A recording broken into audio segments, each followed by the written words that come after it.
The Hindus are the original tree huggers.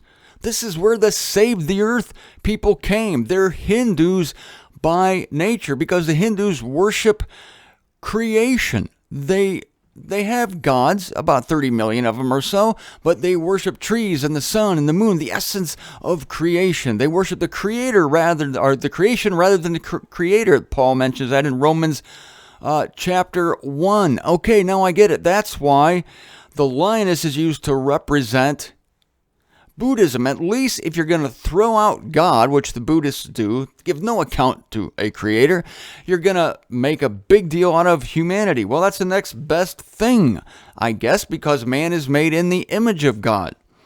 But if you're going to, incorporate God or 300 million of them into your religion, you might as well make him accessible through his creation, the sun, the moon, the stars, and hug a tree while you're at it. Good morning, everybody. This is Martin Zender, and we're delving into the next easternmost religion, the next westernmost religion, I should say. We started in the Far East with Buddhism. Now we're moving to the West, and next in line, as you look at your map from right to left, would be the Hindus, and these are these nice folks who are hugging the trees, worshiping the sun, are located in India. Now, the god of Hindu is Brahma. He's the supreme Hindu god. But I got this website, religiousportal.com. There are many gods, but they have their own branch of the Trinity. It's called the Trimurti. Not a Trinity. Don't call it a Trinity. It's a Trimurti. And they have 330 million gods and goddesses in Hindu mythology. That's a lot. I'd like to see that pile of trading cards. I'll trade you 2 Shivas for a Brahma, or 5 Vishnus for a Brahma. Well, come to mention these deities, there are the 3 essences of the absolute reality, which are Brahma, Shiva, and Vishnu. I'm no expert on this. I'm just touching the highlights, and I'm sure that there are many Hindu experts.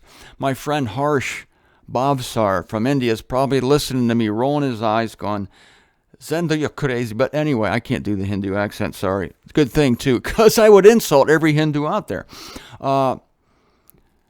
The wives of Brahma, Vishnu, and Shiva are Saraswati, Lakshmi, and Parvati. Oh, I've seen this Parvati. I've seen statues of her. She's hot. She is one heck of a goddess. She has this amazing waist-hip ratio. Look up Parvati, Parvati. Look at these statues. She has the waist-hip ratio going on, which I really like. Is the curves? She's one hot goddess. Anyway, the Brahmins, they're the number one caste.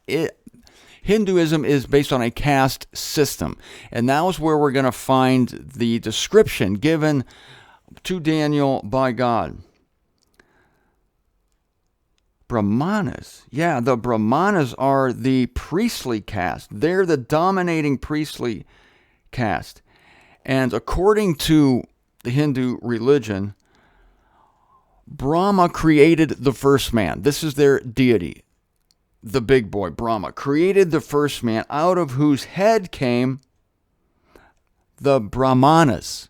The Brahmanas are the priestly caste. They came out of his head, the dominating caste.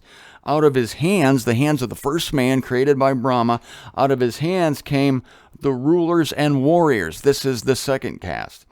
Out of his lower parts, these came the next 2 castes, the lowest caste. He apparently shit them out. They came out of the lower parts. I'm just quoting from the book here. The lower parts of his body came the merchants, which it's okay to be a merchant. You sell stuff. But after that, you have a 4th caste, and that's the menial laborers. The guys that work at the car wash. The guys who clean the offices, the office toilets at night. This is the lower caste, the 4th caste of Hinduism. And among the Hindu cults, Brahmanism is prominent. It's essentially nature worship. So I started this show. They worship the creature rather than the creator. So there are many gods. You have gods in the sky, gods of the air and the earth. So that's why, again, it's a lower conception, because we're coming down from, at least the Buddhists say that man is the essence of everything. But the Hindus don't even do that. It's nature. But because it's nature, this religion, as a spirit coming out of the sea, has easy access to humanity because we're surrounded by it, and people love nature. Save the earth, Gaia, the Mother Earth. Oh, this is the seat and the heart of recycling right here. And the Hindus invented recycling, I'm thinking. Segregate plastic from paper, from glass, from metal, from any other thing you can think of. What is it? What a fast food place. They have like 5 bins, and you're supposed to stand there and separate your hamburger wrapper from the carton where your dessert came in, and then put the plastic forks in another thing. Ain't nobody got time for that. So, but thank the Hindus for this, because they worship the earth and they're trying to save it. And they worship the sky. They worship the trees. They worship the sea. They worship fire, wind. They worship the sun. Well, I do too. So I'm sort of a Hindu in that way. I do like the sun. And remember, in 1 Corinthians 10:20, Paul mentions that the sacrifices that the nations offered, they sacrificed to demons and not to God. This is a religion of worshiping the creature rather than the creator. Now, technically, the Buddhists do that too, because they deify man. But man is on a higher order than the frickin' plants and the trees. Even the sun. Man is higher than the sun. So the caste system is a one-sided arrangement with a Why do I have trouble with this? The Brahman. If I'd had my glasses on, I would solve this problem, because honestly, it's a blur to me. I don't wear the glasses. And whenever I have problems reading, it's because the page is a general blur to me. I don't like the reflection here, even though I know I look scholarly in these glasses. The Brahmanas. The Brahmanas. Harsh, am I pronouncing that right? If you're watching, call and correct me. Dring. Oh, crap. No, there he is. The Brahmins. It's a priestly caste, and it lives upon the efforts of the lower class. Now, look at the elements of this she-bear.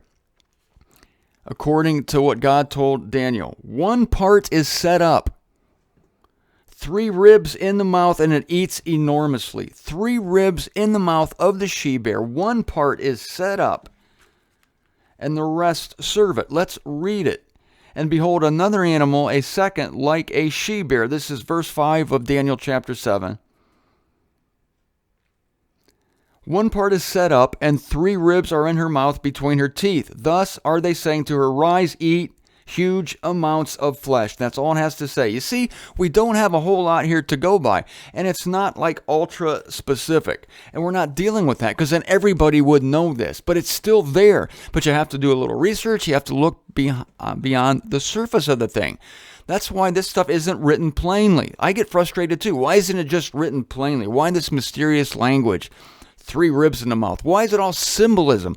Why did he have to see 3 bears? Why couldn't God say, and then a religion named Hinduism came up. Then a religion named Islam came up. Because then it would be on the surface, everybody would know about it. God doesn't want everybody to know about it, so he uses this symbolic language, and he's doing the same thing in the unveiling. It doesn't mean, like some are telling you, that we're not supposed to know it. It just means that you have to look hard, you have to do some research, you have to look under it, you have to sniff a little bit, and you have to have spiritual instincts. And if you have all those things, then you're going to get the answer, and you're going to be able to see what's going to happen here. So the caste system, very one-sided with the Brahman. I'm just going to call them the Bihas. The Bihas. That's the priestly caste. I'm tired of trying to pronounce this word. The Bihas. The priestly dominating caste living upon the efforts of others. This is what seems to be indicated by that which was said about the bear. 1 part is set up. 1 part is set up. The highest castes are set up above the other caste. How many more castes are there? 3. And there are 3 ribs in the mouth of the she-bear. And thus they are saying to her, quote, from Daniel 7, now rise, eat huge amounts of flesh. The 3 ribs might well then, and I believe they do, represent the 3 lower castes. And they're treated like crap. Now, in Israel has a similar situation in that the priests literally ate flesh. So there's a correspondence here between the one true religion, Israel. The priests ate lots of meat. They had steaks every night from the sacrifices. They had bulls, lamb, leg of lamb. Sorry for all you vegetarians out there. Kelly won't like to hear this. She's a vegetarian. But this is an illusion, isn't it, of a priestly privilege. Now, these Bihams, they can do a lot of stuff. They perform ceremonies at temples, at sacred wells, at rivers, other places considered to be holy by the Hindus. They are present at all social occasions. They're these in the highest social strata of this religion. They're at marriages, births, deaths. They even cast horoscopes.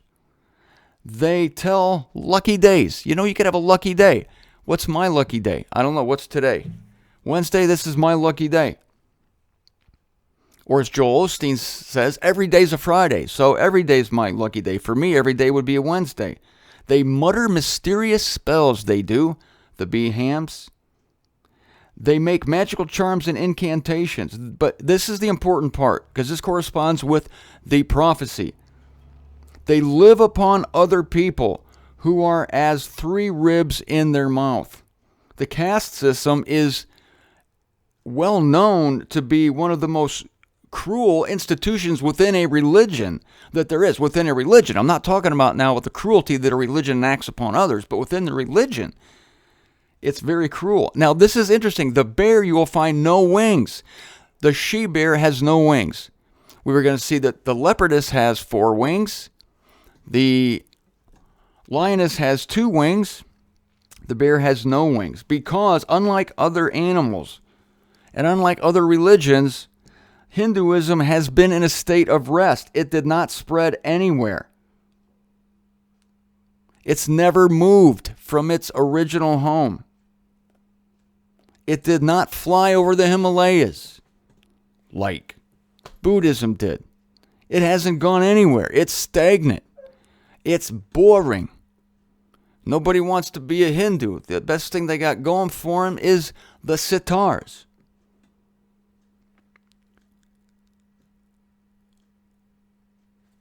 Pavarotti has great hips and a narrow waist. You gotta do research on that Hindu goddess. She's fantastic, and she wears some really sexy outfits from what I've seen, from the statues that I've seen. And it's still today eating enormously, the part of the religion that is set up. Look at this. This is a prophecy given to Daniel thousands of years ago, and one part of that religion is still set up. There are still 3 ribs in the mouth, and it's still eating enormously, and it's still Hinduism, and it's still in India. Tomorrow, let's start in with the leopardess, shall we?